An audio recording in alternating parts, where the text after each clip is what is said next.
एक छोटे से गांव में किशन नाम का किसान अपनी पत्नी ममता के साथ रहता था।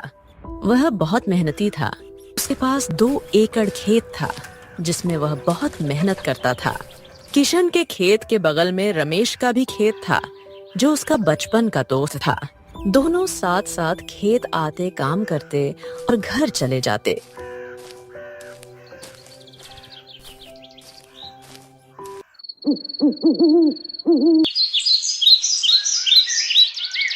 एक दिन रमेश की पत्नी बहुत बीमार पड़ जाती है।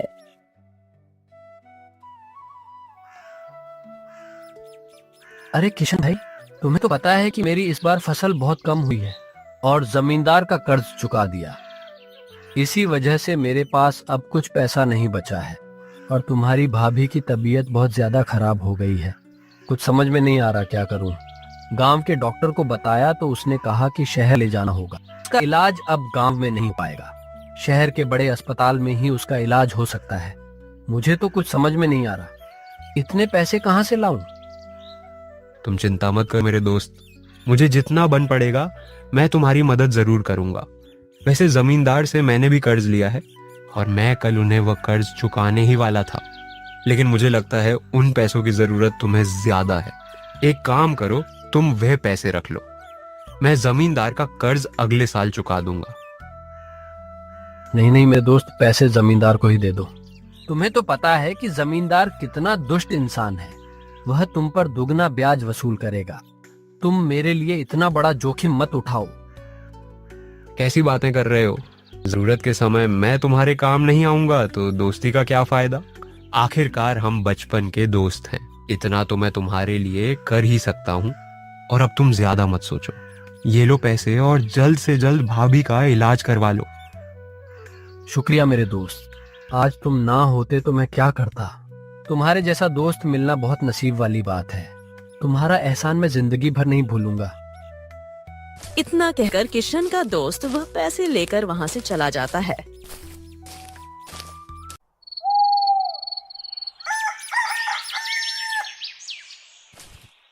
दूसरे दिन किशन जमींदार के यहाँ जाता है और बोलता है, राम राम जमींदार जी। आओ आओ किशन, ले आए तुम कर्ज की रकम। जमींदार जी, दरअसल इस बार मैं कर नहीं ला पाऊंगा। बात यह है कि मेरा दोस्त रमेश, उसकी पत्नी की तबीयत बहुत ज्यादा खराब हो गई थी, तो उसे पैसों की जरूरत थी, इसलिए मैंने उसकी मदद कर दी। मुझे कुछ दिनों की मोहलत दे दीजिए, मैं आपका सारा कर्ज लौटा दूंगा।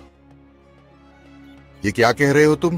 तुम्हें खुद खाने पीने के लाले पड़े हैं और बड़े आए समाज सेवा करने वाले, और समाज सेवा भी तुम मेरे पैसे से कर रहे हो, और यहाँ मुझे ये सब कहानी सुना रहे हो। मुझे कुछ नहीं सुनना, मुझे मेरे पैसे चाहिए। बस मैं तुम्हें 1 हफ्ते का वक्त दे रहा हूँ। अगर 1 हफ्ते के अंदर तुमने मेरे पैसे नहीं लौटाए तो मैं तुमसे दुगनी रकम वसूल लूंगा।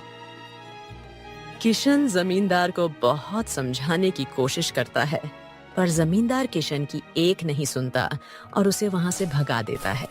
किशन वहां से चला जाता है। कुछ दिन ऐसे ही बीत जाते हैं और एक दिन किशन की मुलाकात रमेश से होती है। अरे रमेश, तुम शहर से कब लौटे? भाभी का इलाज हो गया, अब उनकी तबीयत कैसी है? अरे किशन, अभी मैं जरा जल्दी में हूँ। तुम्हारी भाभी अब ठीक है, मैं तुमसे बाद में मिलता हूँ। इतना कहकर रमेश वहां से जल्दबाजी में निकल जाता है। यह देखकर किशन को थोड़ा अजीब सा लगता है, लेकिन वह कुछ समझ नहीं पाता और वह भी बिना बोले वहां से घर चला जाता है। अरे कुंती, तुम्हें पता है आज बीच रास्ते में मुझे किशन मिल गया था और वह मुझे तुम्हारी तबीयत के बारे में पूछ रहा था। मैंने किसी तरह से उसे जल्दबाजी का बहाना बनाकर वहां से निकल आया। आप कब तक उससे ऐसे छुपते रहोगे? एक ना एक दिन तो वह आपको पैसों के बारे में पूछ ही लेगा। आप एक काम कीजिए, इस बारे में जमींदार से बात कर लीजिए। आखिर यह सब कुछ जमींदार जी के कहने पर ही तो किया है। तुम ठीक कह रही हो, मैं अभी जमींदार बात करके आता हूँ।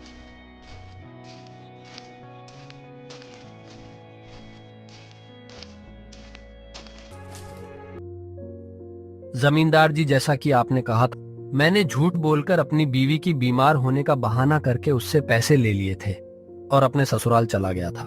उसे लगा कि मैं अस्पताल में हूँ और अपनी पत्नी का इलाज करवा रहा हूँ। इसी तरह मैंने आपका काम कर दिया है। अब तो आप मेरे ब्याज के पैसे नहीं मांगेंगे ना? हाँ, ठीक है, मैं तुम्हारे ब्याज के पैसे माफ करता हूँ। तुमने मेरा बहुत बड़ा काम किया है। पर मैं किशन को ज्यादा देर तक नहीं संभाल पाऊंगा। आपको जो भी करना है जल्द से जल्द कीजिए। तुम फिक्र मत करो, मैंने उसे 1 हफ्ते का वक्त दिया था। उसमें से 5 दिन तो गुजर चुके हैं, 2 ही दिन बचे हैं और 2 दिन में वह खाक पैसों का इंतजाम करेगा। उसे मजबूरन अपनी जमीन मुझे देनी पड़ेगी। फिर 2 दिन बाद किशन रमेश के घर जाता है। अरे रमेश, बाहर आओ, तुमसे बहुत जरूरी बात करनी है। अरे भाई साहब, वह तो घर पर नहीं है। आपको कुछ जरूरी काम था क्या?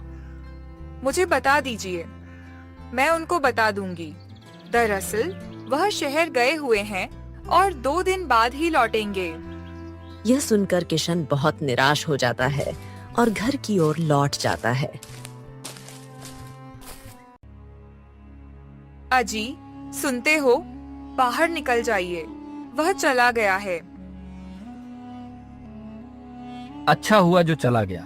अब 2 दिन तक वह मेरा दिमाग नहीं खाएगा और तो और 2 दिन में जमींदार जी का काम भी हो जाएगा। किशन घर जाते ही ममता से बोलता है। क्या करूं ममता, कुछ समझ नहीं आ रहा। जमींदार ने 1 हफ्ते का समय दिया है और कल आखिरी दिन है। अगर कल उसे पैसे नहीं मिले तो वह हमारी जमीन हड़प लेगा। ये सब आपकी ही गलती है। देख लिया आपने किसी की मदद करने का नतीजा। आपने उसकी मदद की और बदले में हमें क्या मिल रहा है? आज हम उसकी वजह से इतनी मुसीबत में हैं। अगर उस दिन आपने उसकी मदद नहीं की होती तो हम जमींदार का कर्ज कब का चुका चुके होते। हमें यह दिन देखने की नौबत ही नहीं आती। और जब से रमेश शहर से लौटा है, उसने एक बार भी आपसे बात करना जरूरी नहीं समझा। अगर उसे थोड़ा भी इस बात का एहसास होता तो वह आपसे बात करने जरूर आता। लेकिन जब से वह लौटा है, वह जानबूझकर आपको नजरअंदाज कर रहा है। मुझे तो लगता है वह हमारे पैसे लौटाना ही नहीं चाहता, इसीलिए जानबूझकर अब फिर से शहर भाग गया। नहीं ममता, मुझे नहीं लगता कि वह जानबूझकर ऐसा कर रहा होगा। मैं उसे अच्छी तरह जानता हूँ। वह मेरा बचपन का दोस्त है। वह ऐसा कुछ नहीं करेगा। तुम देख लेना, वह बहुत जल्द हमारे पैसे लौटा देगा। आपको क्या लगता है सब आपकी तरह होते हैं? आप लोगों को नहीं जानते। सब लोग मतलबी होते हैं, अपना मतलब निकाल लेते हैं और फिर पहचानते तक नहीं।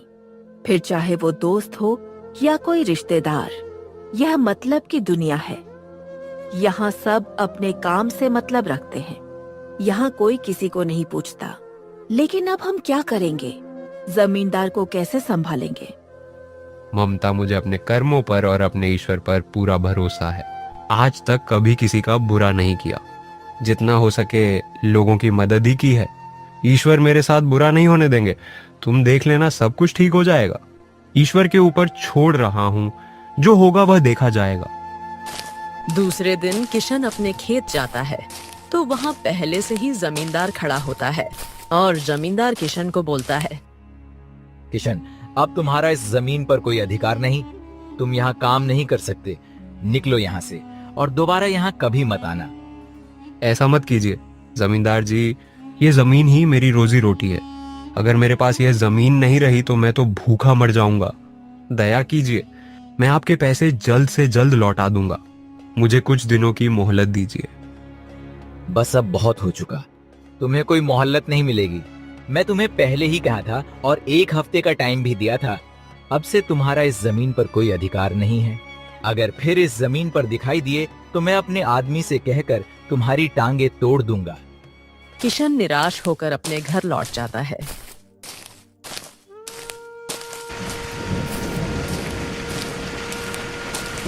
उसी दिन बहुत तेज बारिश होने लगती है। बारिश इतनी तेज होती है कि उसका सामना किशन का कच्चा घर नहीं कर पाता और उसका घर पूरी तरह से गिर जाता है। भगवान, यह कैसी परीक्षा है? हमारे ऊपर तो एक ना एक मुसीबत आती ही जा रही है। पहले जमीन हाथ से गई और अब हमारे सिर पर छत भी नहीं रही। अब हम कहाँ जाएंगे, कहाँ रहेंगे? ये बारिश तो रुकने का नाम ही नहीं ले रही।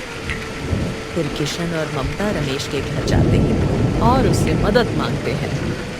अरे रमेश, बारिश की वजह से मेरा पूरा घर ही बह गया है। अब मेरे पास रहने के लिए कोई और जगह नहीं है। क्या तुम कुछ दिनों के लिए मुझे अपने घर में रहने की जगह दे सकते हो? किशन, मानता हूँ कि मैंने तुमसे पैसे उधार लिए हैं। इसका मतलब यह तो नहीं कि तुम अपना बोरिया बिस्तर उठाकर मेरे घर में आ जाओ। मैंने कोई धर्मशाला थोड़ी खोल रखी है और मेरा घर इतना भी बड़ा नहीं है कि मैं तुम्हें अपने घर में जगह दे सकूं। तुम किसी और से मदद मांग लो, मैं तुम्हारी कोई मदद नहीं कर पाऊंगा। इतना कहकर रमेश घर के अंदर चला जाता है। इसी तरह किशन पूरे गांव में मदद मांगता है पर कोई किशन की मदद नहीं करता। आखिरकार दोनों को वह रात एक गुफा में गुजारनी पड़ती है। तब ममता किशन से बोलती है, देख लिया आपने लोगों की मदद करने का इनाम। मैं आपसे हमेशा कहती थी बड़ा दोस्त। दोस्त कहते थे ना आप रमेश को। अब कहाँ गया आपका बड़ा दोस्त? निभा दी उसने अपनी दोस्ती। जब उसकी जरूरत थी तब तुमने उसकी मदद की, और जब हमें उसकी जरूरत है तो उसने हमें एक दिन के लिए भी अपने घर में नहीं रखा।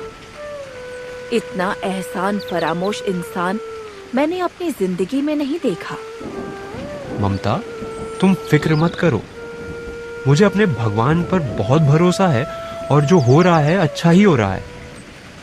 अगर यह समय नहीं आता तो मैं रमेश की असलियत कभी पहचान ही नहीं पाता। अच्छा हुआ कि भगवान ने मुझ पर यह समय लाया।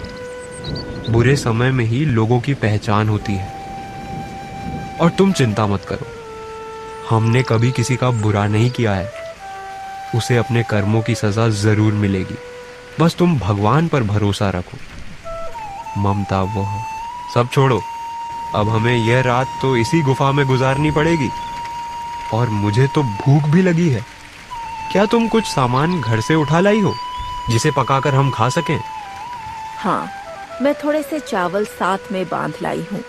हम उन्हें पकाकर खा सकते हैं। किशन और ममता मिलकर थोड़े से चावल पकाते हैं। तभी अचानक गुफा के बाहर एक साधु बाबा खड़े होते हैं जो बोलते हैं, तुम दोनों इस गुफा में क्या कर रहे हो? बाबा जी, बारिश में हमारा घर बह गया। अब हमारे पास रहने के लिए कोई घर नहीं है। हमने पूरे गांव में बहुत जगह बहुत लोगों से मदद मांगी पर किसी ने हमारी मदद नहीं की। इसी वजह से हमें इस गुफा में रहना पड़ रहा है। कोई बात नहीं बेटा, यह बुरा समय भी टल जाएगा। मैं चलता हूँ। चलो बेटा, मैं अब चलता हूँ। अरे बाबा, आप कहाँ जा रहे हो? इतनी बारिश में आप कहाँ जाओगे? एक काम कीजिए, बारिश रुकने तक यहीं हमारे साथ गुफा में ठहर जाइए। जैसे ही बारिश रुकेगी आप चले जाइएगा। और हमने थोड़े से चावल पकाए हैं, आपको भी भूख लगी होगी। आप भी हमारे साथ बैठकर थोड़ा चावल खा लीजिए। बेटा, मैं अब चलता हूँ और खाने के लिए तुम्हारा शुक्रिया। बेटा, मेरा एक छोटा सा काम है। मैं पास के गांवों में जा रहा हूँ और मेरे पास थोड़ा सा सामान है। उसका थोड़ा वजन ज्यादा हो गया है, तो मैं चाहता हूँ कि वह सामान तुम अपने पास रख लो। मैं वापस लौटते समय ले जाऊंगा। तुम मुझे ईमानदार और भरोसेमंद इंसान लगते हो। मैं कल शाम तक लौट आऊंगा। बस कल शाम तक मेरी अमानत का ख्याल रख लेना। ठीक है बाबा, आप बेफिक्र जाइए। मैं आपकी अमानत का ख्याल रखूंगा।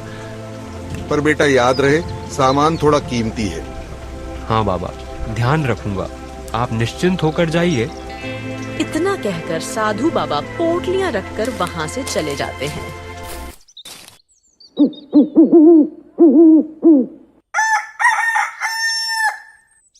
दूसरे दिन सुबह किशन उठकर इस गुफा के बगल में एक छोटी सी झोपड़ी बना लेता है और वहां रहने लगता है। ठंड और तेज बारिश की वजह से ममता की तबीयत खराब हो जाती है। मुझे माफ कर देना ममता, मैं तुम्हारे लिए कुछ नहीं कर पा रहा हूँ। हमारे पास इस भयानक ठंड से बचने के लिए एक कंबल तक नहीं है। आप चिंता मत कीजिए, मेरी तबीयत इतनी भी ज्यादा खराब नहीं है, इतना तो मैं सह सकती हूँ। हे भगवान, मेरी तो कुछ समझ में नहीं आ रहा, मैं क्या करूं? अगर इसी तरह ममता की तबीयत और बिगड़ गई तो मैं क्या करूंगा? यह सोचते सचते किशन की नजर बाबा की दी हुई 3 पोटलियों पर जाती है और किशन सोचता है, बाबा ने तो कहा था कि इसमें बहुत कीमती चीजें हैं। क्या करूं?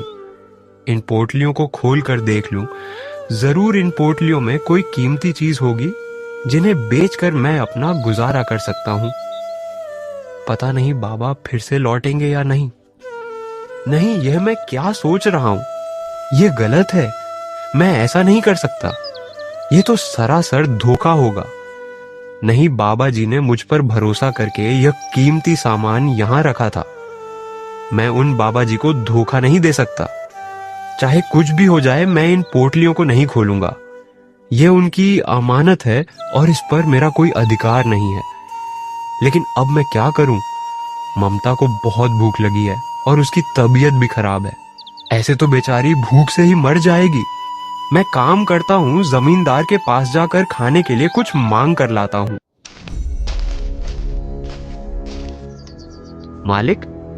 मालिक, मेरी बीवी की तबीयत बहुत खराब है और मेरे पास रहने खाने के लिए कुछ नहीं है।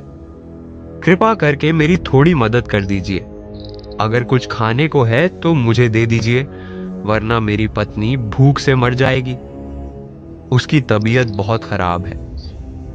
मैंने क्या कोई लंगर लगा के रखा है जो तुम यहाँ आकर मुझसे खाना मांग रहे हो? मेरे पास कुछ नहीं है, निकलो यहाँ से। मदद कर दीजिए मालिक, थोड़ा सा खाना दे दीजिए। तभी जमींदार की पत्नी वहां आती है और बोलती है, सुनिए जी, थोड़ा खाना बचा है जो कि मैं अभी कुत्ते को डालने ही वाली थी। क्या मैं वह खाना इस किशन को दे दूं? जमींदार की पत्नी वह बचा हुआ खाना किशन को दे देती है और वह खाना लेकर किशन ममता के पास आ जाता है।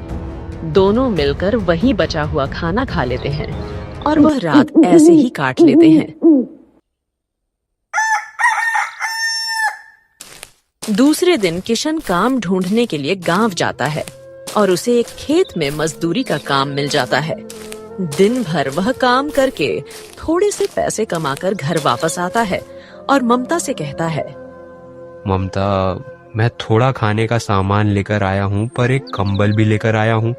तुम फिक्र मत करो, थोड़े दिन में सब ठीक हो जाएगा। तभी अचानक किशन की झोपड़ी के सामने वही बाबा आकर खड़े होते हैं। अरे बाबा, आपने तो कहा था कि दूसरे ही दिन आ जाऊंगा, आपको आने में देरी हो गई। हाँ बेटा, आने में थोड़ा विलंब हो गया, थोड़े काम में कहीं फंस गया था। तब किशन बाबा को सारी बातें बताता है। फिर बाबा बोलते हैं, अरे बेटा, तुम पर इतनी सारी मुसीबतें आई। मैंने तो तुमसे कहा था कि इन पोटलियों में बहुत कीमती सामान है, फिर भी एक बार भी तुमने पोटलियों को खोलकर नहीं देखा। नहीं बाबा, उसमें चाहे कितनी भी कीमती चीज क्यों ना हो, पर उस पर मेरा अधिकार नहीं है। वह आपकी है और आपने मुझ पर भरोसा करके उसे यहाँ छोड़ कर गए थे, तो ऐसे कैसे मैं उन्हें खोल कर देख सकता हूँ? वह तो आपकी अमानत है ना। हाँ बेटा, मैं तुम्हारी ईमानदारी से बहुत खुश हूँ। तुम्हारी जगह कोई और होता तो वह जरूर इन पोटलियों को खोल देता और शायद उन्हें लेकर कहीं भाग भी जाता, पर तुमने ऐसा कुछ भी नहीं किया।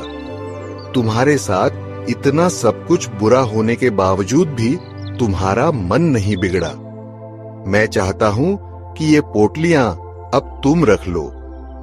नहीं बाबा, मैं यह पोटलियां नहीं रख सकता। मुझे ईश्वर पर पूरा भरोसा है। आज न कल मेरा बुरा समय टल ही जाएगा। ये आपकी पोटलियां हैं और आप इन्हें अपने साथ ले जाइए। आपको जरूरत के समय इनकी जरूरत पड़ेगी। नहीं बेटा, मुझे इन पोटलियों की अब कोई आवश्यकता नहीं है और इन पोटलियों की आवश्यकता मुझसे ज्यादा तुम्हें है। बस तुम ऐसा समझो कि यह ईश्वर ने ही मुझे यहाँ भेजा है और यह तुम्हारे कर्मों का फल है, तुम्हारी ईमानदारी का इनाम है। यही समझकर तुम यह पोटलियां रख लो। यह तुम्हारे लिए ईश्वर की देन है, इसे मना मत करो।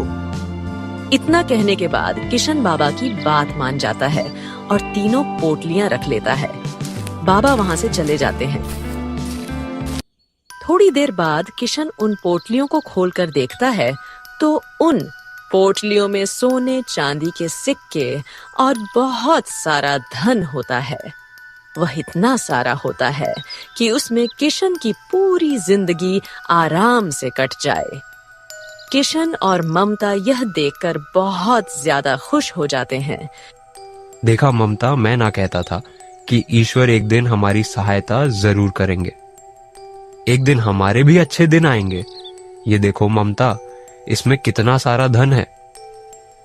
इतना सारा धन तो हमारे पूरे गांव में किसी के पास नहीं है। इसमें तो हमारी पूरी जिंदगी बड़ी आराम से कट जाएगी।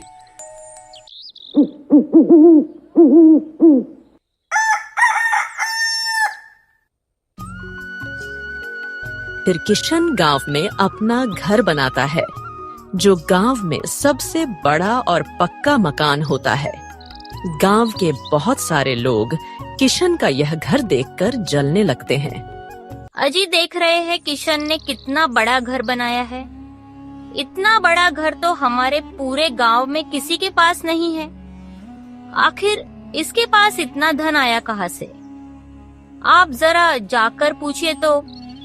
तुम पागल हो गई हो क्या? मैं जाकर उससे पूछूं? मेरी शामत आई है जो उसे जाकर पूछ लूं। हमने उसे दिन उसकी मदद नहीं की थी। अब किस मुंह से उसके पास जाकर उससे बात करूंगा? और तो और उसके पैसे भी देने बाकी हैं। मैं उसके पास नहीं जा सकता।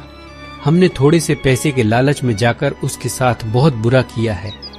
आप बिल्कुल सही कह रहे हैं, हमें ऐसा नहीं करना चाहिए था। एक दिन बहुत ज्यादा और तेज बारिश हुई। आंधी तूफान आता है। बारिश इतनी तेज होती है कि गांव में बाढ़ आ जाती है और उस बाढ़ में गांव के बहुत सारे लोगों के घर बह जाते हैं। उसमें जमींदार का भी घर होता है और रमेश का भी घर बह जाता है।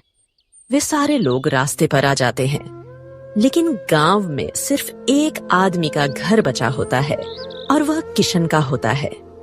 अजी, सुनते हैं, अब हमारे पास तो कोई रास्ता नहीं है। क्यों ना हम किशन के घर पर जाकर रुक जाएं? कुंती, हम किस मुंह से किशन के घर जाएंगे? जब उसे हमारी जरूरत थी तब हमने उसकी कोई मदद नहीं की। उसे बुरा भला कहकर घर से निकाल दिया था। अब मैं उसे किस मुंह से मदद मांगूंगा? और वह भी मेरी मदद क्यों करेगा? हमने उसके साथ बहुत बुरा किया है। तुम बिल्कुल सही कह रहे हो रमेश। हम किस मुंह से किशन के पास जाकर मदद मांगेंगे? हमने उसके साथ ठीक नहीं किया। यह हमारे ही कर्मों की सजा है जो आज हमें मिल रही है। तभी वहाँ पर किशन आता है और बोलता है, आप सभी मेरे घर पर रह सकते हैं। यह सुनकर रमेश और जमींदार की आंखें भर आती हैं। हमें माफ कर दो किशन, हमने तुम्हारे साथ बहुत बुरा किया। किशन, मैंने जानबूझकर तुम्हारी जमीन हथियाने के लिए रमेश के साथ मिलकर साजिश रची थी। हमने तुम्हारे साथ इतना बुरा किया, फिर भी तुम आज हमारी मदद के लिए यहाँ खड़े हो। हमें खुद पर शर्म आ रही है। आज हम तुमसे नजरें मिलाने के लायक नहीं हैं। हम तुम्हारे सामने खुद को बहुत छोटा महसूस कर रहे हैं। हो सके तो हमें माफ कर देना। तुम लोगों को अपनी गलती का एहसास हो गया, यही मेरे लिए काफी है। जब तक सब कुछ ठीक नहीं हो जाता, तुम सब लोग मेरे घर में रह सकते हो।